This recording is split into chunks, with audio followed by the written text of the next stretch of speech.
How can you tell the difference between a spiritual attack and spiritual warfare versus living in a fallen, sinful world as a sinful human?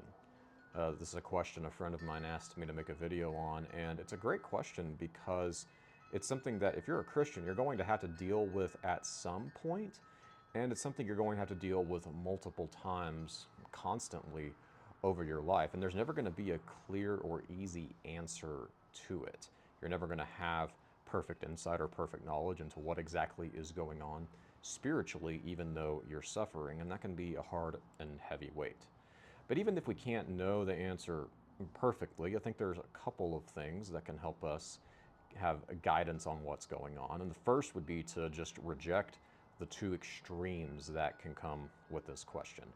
We don't need to see every single bad thing that happens to us as being the direct personal involvement of Satan himself, and we also don't need to live our lives to where anything short of a exorcism of Emily Rose style demonic manifestation means Satan's not involved somehow. The Bible teaches that we have a spiritual enemy that wants to destroy us, and a legion of fallen angels that work with him to do that, and that we also will reap what we sow, and if we live foolishly, we will suffer for that. It's also important to know that Satan doesn't always need to manufacture new ways to attack us. More often than not, he's just going to use things that are going on in our lives as sticks to poke us and beat us up. He doesn't have to directly attack us with temptation, although he does do that and can do that.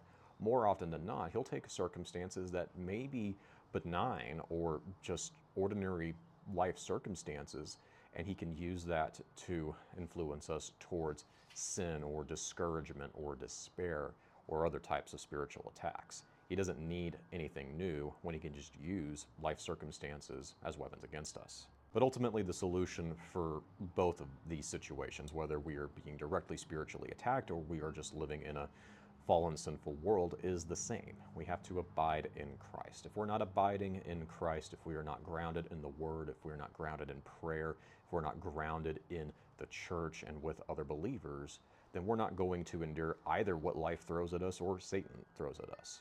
But if we are grounded in Christ and if we are abiding in Him, then we can endure both of those things, whether it's just sufferings of life or direct attacks from Satan himself. Christ is the answer to both of those situations, even if we don't always know which one it is.